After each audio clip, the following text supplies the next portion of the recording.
যেই ওমর মায়ার নবীর গর্দান আনার জন্য যান, সেই ওমর তো সাধারণ কোনো মানুষ হতে পারে না, কারণ নবীর গর্দান নিবে এমন কারো সাহস হয় না। কিন্তু ওমর বলেন, আমি মুহাম্মাদুর রাসূলুল্লাহর গর্দান আনবো। কিন্তু আমার আল্লাহর কোরআন যখন হযরত ওমর শুনেছেন, ওরে আল্লাহর বান্দা, কোরআন যখন কোরআনের তেলাওয়াত ওমর যখন এই আল্লাহর নবীকে হত্যা করার জন্য রওনা, এমন সময় প্রতিমধ্যে ওমর শুনতে পেয়েছেন তার ঘরের মধ্যে তার বোন এবং বোন জামাই দুইজনই মুসলমান হয়ে গেছে। আরো জোরে বলেন হেদায়েতের মালিক কে? আরো জোরে বলেন হেদায়েতের মালিক আল্লাহ, হেদায়েতের মালিক আল্লাহ। হযরত ওমর রাদিয়াল্লাহু তাআলা আনহু গিয়েছেন নবীজির গর্দান কাটার জন্য। যখন শুনেছেন তার বোন এবং বোন জামাই নাকি মুসলমান হয়ে গেছে, দরজার সামনে আসিয়া হাজির ওমর রাদিয়াল্লাহু তাআলা আনহু। দরজা আওয়াজ শুনিয়া এবার বোনটা তো বড় ভয় পেয়ে গেছে, কারণ বোন তো জানে ওমরের কত বড় মেজাজ, কারণ ওমর তো এমন মেজাজি একজন মানুষ। কারণ পয়গম্বর বলেন, আরহামু উম্মতি বিউম্মতি আবু বকর ওয়া আশাদ্দুহুম ফি আমরিল্লাহি ওমর। আমার উম্মতের মধ্যে দয়ার সাগর হলো হযরত আবু বকর, আর কঠিন দিলের মানুষ হলো হযরত ওমর। ওমর হলেন কঠিন দিলওয়ালা। কেমন কঠিন দিলওয়ালা শোনো। একবার যুদ্ধের ময়দানে কিছু বন্দীদের ব্যাপারে নবী ফয়সালা নেন। যুদ্ধের ময়দানে যেই বন্দীদের ব্যাপারে কি সিদ্ধান্ত নিব? আবু বকর বলেন, পয়গম্বর আমার পরামর্শ হলো এদেরকে ছাড়িয়া দেন। হযরত ওমর বলে, আমার সিদ্ধান্ত হলো যদি বাবা অমুসলিম হয়, ছেলে যদি মুসলমান হয়, ছেলের হাতে তরবারি দিবেন, বাবার গর্দান আলাদা করে ফেলবে। আর যদি বাবা মুসলমান, সন্তান মুসলমান, তাহলে বাবার হাতে তরবারি দিবেন, সন্তানের গর্দান আলাদা করবে। সিদ্ধান্তটা কেমন জোরে বলে, কত কঠিন দিলওয়ালা সিদ্ধান্ত। আল্লাহর নবী বলেন যে ওমর এমন কঠিন দিলওয়ালা, যে ওমর এত কঠিন মেজাজওয়ালা, ওই ওমর যেই রাস্তা দিয়া হেঁটে যায়, ওই রাস্তা দিয়া শয়তান যাইতে ভয় পায়। আল্লাহু আকবার বলেন। এরা নবীর আশিক উম্মতের দল। ওমর নবীর গর্দান আলাদা করার জন্য রওনা করেছে। বোনের কথা শুনিয়া ঘরের সামনে আসিয়া যখন দরজা আওয়াজ করেছে, বোনটা তো ভয় পায় গেছে। না জানি আজকে আমার ভাই আমার জানি কি অবস্থা করে ফেলে। ওরে আল্লাহর বান্দা, ও যুবক, আল্লাহর বান্দি এক পর্যায়ে দরজা খুলে দিল। দরজা খুলে দেওয়ার পরে এবার বোন জামাইকে, আল্লাহর বান্দি হযরত ওমরের বোন তার বোন জামাইটাকে দরজার চিপায় আলাদা গোপনে জায়গায় রেখেছে।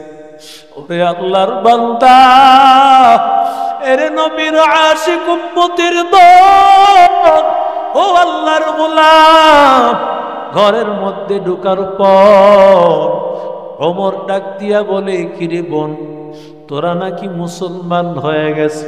কিছুই বলে না। বলে, যেহেতু তুমি শুনে ফেলেছ, গোপন করে লাভ নাই। ওরে ভাই, এমন কালামের সন্ধান পেয়েছি, সেই কালামের তেলাওয়াত শুনলে দিলটা আনন্দিত হয়ে যায়, পৃথিবীর সব কিছু ভুলিয়া যায়। ওয়াইদা তুলিয়াত আলাইহিম আয়াতুহু যাদাতুহুম ঈমানা ওয়া আলা রাব্বিহিম ইয়াতাওয়াক্কালুন। মুমিন বান্দা কোরআনের তেলাওয়াত শুনলে ঈমান বৃদ্ধি হয়ে যায়, দুনিয়ার সব কিছু ভুলিয়া যায়। মুমিন বান্দা কোরআন তেলাওয়াত শুনলে অন্তরে জালজালা তৈরি হয়ে যায়, অন্তরে কম্পন তৈরি হয়ে যায়। ওমর যখন বলেছি মুসলমান হয়েছ, বোনটা বলে গোপন করে লাভ নাই, কারণ কোরআন ইসলাম এমন একটা জিনিস, এটা গোপন করা যায় না। আমার আল্লাহর মহব্বতের কোরআনের তেলাওয়াত শুনিয়া ওরা যখন মুসলমান হয়ে গেছে, বোনটা ডাক দিয়া বলে, রে ভাই, আমরা আল্লাহর এমন কালামের সন্ধান পেয়েছি, আমরা ওই নবীর উপর কালেমা পড়ে মুসলমান হয়েছি। ওরে আল্লাহর বান্দা, একটা পর্যায়ে ওই বোন জামাইকে আঘাত শুরু করে দিল। ওই আঘাত করতে করতে রক্তে রঞ্জিত হয়ে গেছে। যখন বোনটা দেখলো আমার স্বামীকে আঘাত করতে করতে একেবারে মেরে ফেলতেছে, বোনটাও আগায় আসছে। হযরত ওমর বোনকেও আঘাত শুরু করে দিল। তাড়াতাড়ি তোরা কালেমা সারিয়া দে, না হয় বড় ভয়ঙ্কর অবস্থা। ওরে আল্লাহর বান্দা, এক পর্যায়ে বোনটা ডাক দিয়া বলে, রে ভাই, রক্ত রঞ্জিত হয়ে গেছে। রক্তটা দেখায় বলে, রে ভাই, এই যে রক্ত দেখ, এই রক্ত না একই মায়ের রক্ত। তোর মা আর বাবা আছে, আমার মা বাবা তো এক। কি করিয়া পারলি রে ভাই তোর মায়ের রক্ত রঞ্জিত করতে? ভাই, ওরে আল্লাহর বান্দা যুবক, যখন হযরত ওমরের কানে বোন এই কথাটা বলল, ভাইয়ের দিলটা সাথে সাথে কেঁদে উঠল। আরে আমার বোনটাকে কি করি আমি মারতে পারলাম? এবার হযরত ওমরের দিলের মধ্যে আল্লাহ জালজালা তৈরি করে দেওয়া শুরু করলে।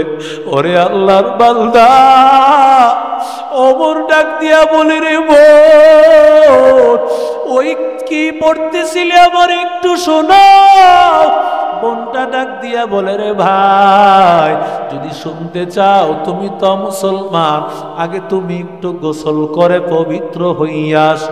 পবিত্র হইয়া হযরত ওমর যখন সামনে হাজির হয়ে গেছে, এবার হযরত ওমরের সামনে কোরআনের ওই তেলাওয়াত শুরু করে দিল। তাহা মা আনজালনা আলাইকাল কুরআনা লিতাশকা ইল্লা তাযকিরাতাল লিমান ইয়াখশা। হযরত ওমরের কানে শুধু তেলাওয়াতের আওয়াজ শোনাইছে। হযরত ওমর সাথে সাথে কান্না শুরু করে দিল। আর ওমর ডাক দিয়া বলে, রে বোন, আমারে তাড়াতাড়ি নিয়ে চল। ও বোন আমার, আমারে তাড়াতাড়ি নিয়ে চল। যেই আল্লাহর কালাম আমি তেলাওয়াত শুনেছি, আর আমি দেরি করতে চাই না। ওই আল্লাহর কালাম আমি আমার দিলের মধ্যে ঢুকাইতে চাই। হযরত ওমর রাদিয়াল্লাহু তাআলা আনহু পয়গম্বরের কাছে গিয়া নিজের গর্দান, যেই নবীর গর্দান আলাদা করার জন্য গিয়েছে, ওমর কোরআনের তেলাওয়াত শুনিয়া নিজের গর্দানটা নবীর কদম মোবারকে দিয়েছে। বুড়া বয়সে হোর বাইতে লইছে কি, মোবাইলটা লইয়া যখন রাস্তায় নামছে, এক লোকে কয়, চাচা, বুড়া বয়সে বলে হোর বাইতে মোবাইল লইছেন? কে কইল? চাচি এনে কইল। একটু সামনে গেছে, কয়, দাদা, বুড়া বয়সে বলে হোর বাইতে মোবাইল লইছেন? কে কইছে? কয়, দাদি এনে কইল। কই মাইয়া লোক সারা দেশ ছড়ায় লাইছে।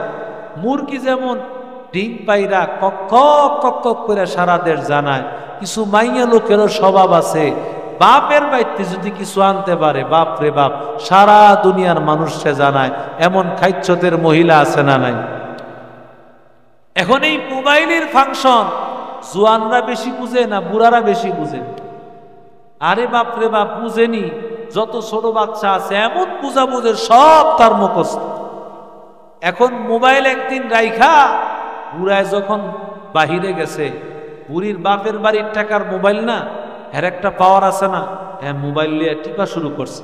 আন্দাগুন্দি কই জানি টিপ দিছে, এক মাইয়া লোক কয় আপনার মোবাইলে 70 টাকা 75 পয়সা আছে।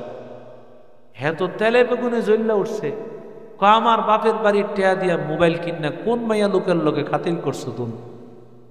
আল্লাহর কসম লাগে এটা মাইয়া লোক না, এটা কম্পিউটার। এই বুড়ি কয় তুমি আমারে শিখাইতেছ? হ্যাঁ, মাইয়া লোক এক জিনিস, কম্পিউটার আরেক জিনিস। খবরদার, আমি ঘরের মহিলায় জানি না তোমার মোবাইলে কয় টাকা আছে, এই মাইয়া লোক কি করে জানে 70 টাকা 75 পয়সা আছে? এমন ঘরে ঘরে যৌতুকের আগুন, জোরে কন আছে না নাই? तुकु जाओ सुन्नते अहमद तुकु जा पा मुहम्मद कई बुआत ने सुबतोरा कार शैतान मी कुनी नामत वली गरवाली लानो तस्तई बरवाली हम सुरातो हम सिराते मुस्तफा करतमानी हालियों को इत्तिबा इत्तिबा सुन्नते खैरुल बशर गिरे लाजिम ताबुयाबी ऐ पैसा एरे नबीर आशिक उम्मतिर दल আল্লাহ বলেন আর রহমান আল্লামাল কুরআন খালাকাল ইনসান। আল্লাহ বলেন মানুষ তো তখন হবে যার মধ্যে কোরআন থাকবে।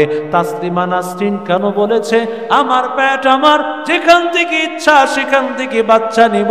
কারণ তাসলিমা প্রমাণ করে দিয়েছে আল্লাহ তাআলার সূরা আর রহমানের সিরিয়াল ঠিক আছে। আল্লাহ যে বলেছেন মানুষ হলো ওই মানুষ যার মধ্যে থাকবে কোরআন।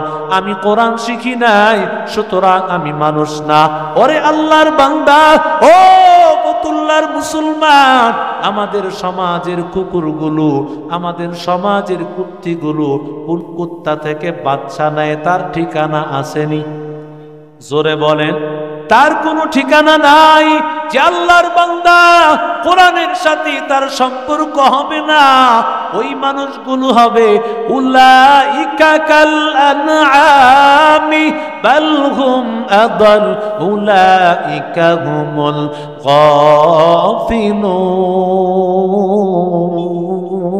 গাফিলুন। আল্লাহ বলেন যার মধ্যে আল্লাহর কোরআন নাই ওই মানুষগুলো হলো হাইওয়ান জানোয়ারের চাইতে আরো নিকৃষ্ট। আল্লাহ বলেন হাইওয়ান জানোয়ারের চাইতে আরো খারাপ হওয়ার কারণ হলো কারণ কোন হাইওয়ান জানোয়ারের কিন্তু বিচার আল্লাহ হাসরের ময়দানে করবে না। আল্লাহ ওরে দিবে না জান্নাত, ওরে দিবে না জাহান্নাম, বরং সিং ছাড়া একটা প্রাণীকে সিংওয়ালা প্রাণী গোতা দিয়েছে আল্লাহ তাআলা। সিং ছাড়া প্রাণীটাকে এবার আল্লাহ সিং বানায় দিবে আর বলবে ও আল্লাহর মাখলুক, তোরে তোরে দুনিয়ার জমিনে গোতা দিয়েছে আমি আল্লাহ, আজকে অধিকার দিলাম, আজকে তুই গোতা দিয়া তোর প্রতিশোধ নিয়া নে। প্রতিশোধ নেওয়ার পরে আল্লাহ বলবে কুনু তুরাবা, আল্লাহ সব মাখলুককে বলবে তোমরা মাটি হয়ে যাও, আর কোনো বিচার হবে না। এজন্য আল্লাহ তাআলার নাফরমান কাফির মুশরিক বেঈমানের দল ওরা বলবে ইয়া লাইতানি কুনতু তুরাবা। আয় আল্লাহ, কেন আল্লাহ আমারে তুমি আয় আল্লাহ আমাদেরকে মাটি বানায় দাও। যেমন মাখলুক গুলো মাটি হয়ে গেছে, ওদের কোনো বিচার নাই। ওরে আল্লাহর বান্দা ওদিন বলবে আল্লাহ মাটি বানায় দাও। ওরে আল্লাহর গোলাম, কারণ কোরআন এমন দামি কালাম, যেই দামি কালাম যার মধ্যে ঢুকবে তার সম্মান বাড়ায় দিবেন কে?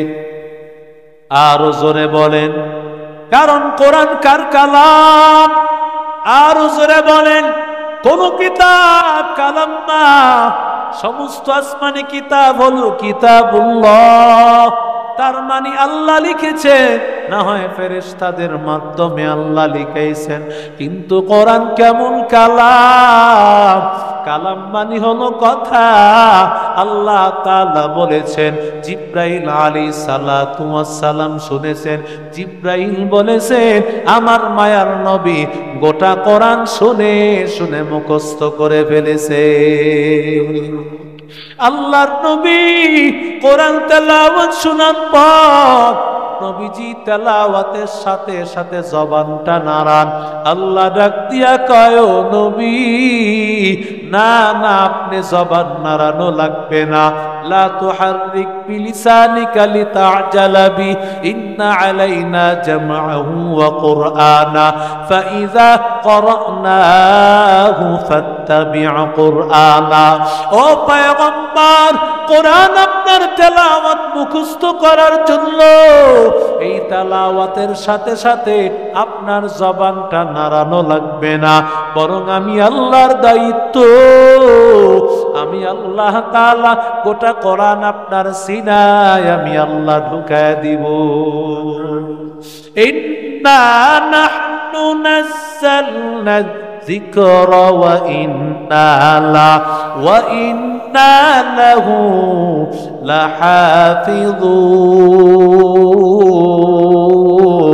লাহাফিযুন।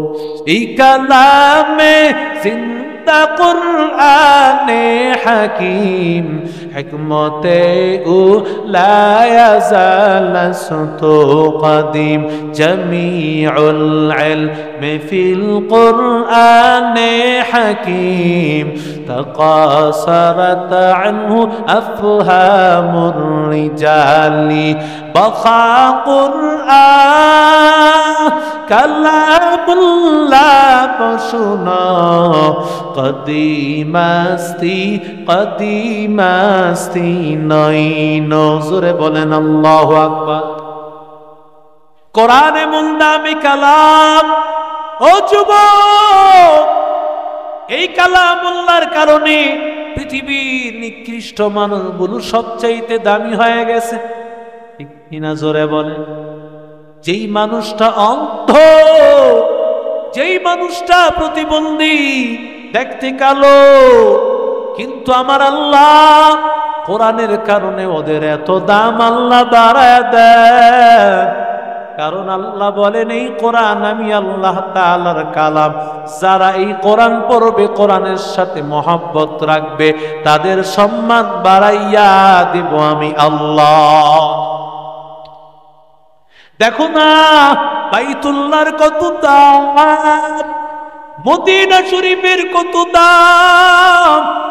কেন বাইতুল্লাহর এত দাম, মদিনার এত দাম? কারণ বাইতুল্লাহর জমিনে মদিনা শরীফে নাজিল হয়েছে কোরআন। থাকুন না কেন? আল্লাহ বাইতুল্লাহর কেমন দাম আল্লাহ বাড়িয়ে দিয়েছে, কারণ ওই বাইতুল্লাহর জমিনে আল্লাহ কোরআন নাজিল করেছেন। মদিনা শরীফের এত দাম কারণ মদিনা শরীফে আল্লাহর কোরআন নাজিল হয়েছে। ওরে আল্লাহর বান্দা, ও যুবক, সাহাবায়ে কেরামের এত দাম কেন আল্লাহ এত দামি বানায় দিল? কারণ সাহাবায়ে কেরামেরা কোরআনের সাথে মহব্বত লাগিয়েছে। এজন্য আল্লাহ তাআলা সাহাবায়ে কেরামের সম্মান আল্লাহ বাড়িয়ে দিয়েছেন। পৃথিবীর সবচাইতে নিকৃষ্ট মানুষ, কিন্তু আল্লাহ তাদেরকে জিরো থেকে হিরো বানিয়ে দিয়েছে। কথা কোন ঠিক কিনা? এরে নবীর আশিক উম্মতের দল, ও যুবক, ওরে আল্লাহর বান্দা, এই জন্য আল্লাহর কালাম এমন দামি কালাম। ও আল্লাহর বান্দা, এই কালামের সাথে যারাই সম্পর্ক রাখে আল্লাহ ওদেরকে দামি বানায় দিবে। ওরে বান্দা, তাকাইয়া দেখ, এই মাদ্রাসার দিকে তাকায় দেখ। ওরে আল্লাহর বান্দা, এই কোতালের বাগ এই মাদ্রাসায় তাকায় দেখবি ছোট্ট ছোট্ট বাচ্চাগুলো। ওরে বান্দা, গভীর রাতে আমি আপনি যখন ঘুমাইয়া থাকি, ওই বাচ্চাগুলো রাত্র 3:30 বাজে উঠিয়া ওই বাচ্চাগুলো কোরআন তেলাওয়াত করে আর নামাজ আদায় করিয়া ওই বাচ্চাগুলো দুহাত তুলিয়া আল্লাহর কাছে বলে, আল্লাহ ও দয়ার মালিক, আয় আল্লাহ কোরআনের দরজে আনছো, মাহরুম করিও না। আয় আল্লাহ আমারে কোরআনের হাফেজ বানাও, কোরআনের আলেম বানাও আল্লাহ। আয় আল্লাহ কোতালের বাগালা করে আল্লাহ কবুল করো আল্লাহ। কত ইতিম, কত গরিব, মাদ্রাসার দিকে তাকায় দেখ, কত বাচ্চাগুলো একটা শীতের কাপড় পরার মতো তৌফিক নাই। ওরে বান্দা, রাত দিন কষ্ট করে শুধু আমার আল্লাহর কালামের জন্য, আমার আল্লাহর কালামের মহব্বতে, ওরে আল্লাহর বান্দা, আমি আপনি কত শান্তিতে আছি। এই বাচ্চাগুলো মাঝে মধ্যে ভালো পায়, মাঝে মধ্যে ভালো খাবার পায়, এরপরও আল্লাহর কালাম থেকে সরে না, সব সময় আমার আল্লাহর কালাম পড়ে আর আল্লাহর কাছে বলে, আল্লাহ কোরআনের হাফিজ বানাইয়া দিও, কোরআনের আলেম বানাইয়া দিও। ওরে আল্লাহর বান্দা যুবক, কত এতিম, মা নাই বাবা নাই, মাদ্রাসায় পড়িয়া সব সময় আল্লাহর কালাম পড়ে। ওরা যখন কালামুল্লাহ তেলাওয়াত করে, ওরা যখন নামাজ আদায় করে, এই সব আমলের সওয়াবগুলো যারা কোরআন পড়তে জানে না, মাদ্রাসায় পড়ে না, কিন্তু এই ছাত্রগুলোরে দেখলে মায়া লাগে। এই ছাত্রগুলোর জন্য ভালোবাসা দিয়া বোর্ডিংয়ে একটা বস্তা চাল দেয়, এই ছাত্রগুলোর জন্য মাদ্রাসার বোর্ডিংয়ে টাকা দেয়। আল্লাহ তাআলা বলেন, ও গোলাম, যদিও কোরআনের হাফেজ আর আলেম হতে পারো নাই, কিন্তু বান্দা কোরআনওয়ালার সাথে শুধু মহব্বত আর সম্পর্ক রাখার কারণে আমি আল্লাহ তাআলা হাসরের ময়দানে কোরআনওয়ালার সাথে একসাথে জান্নাতে উঠাইয়া দিব। ওরে আল্লাহর বান্দারা, ওরে যুবক ভাই, আজকে মাত্র কয়েকটা মিনিট সময় পীর সাহেব হুজুর চলে আসবেন ইনশাআল্লাহ। জিকিরের মাধ্যমে হুজুর চলে আসবেন, এমন আধ্যাত্মিক রাহবার তালাশ করে পাবে না রে বাবা। আল্লাহওয়ালার কাছ থেকে কায়দা দুয়া নিবি, নিজের জীবনটা পরিবর্তন করবি। ওরে আল্লাহর বান্দা, এমন আল্লাহর বান্দা একটু দাঁড়া যাও। হুজুর আমার মা নাই, বাবা নাই, মা বাবার মহব্বতে কোতালের পাক মাদ্রাসায় আমি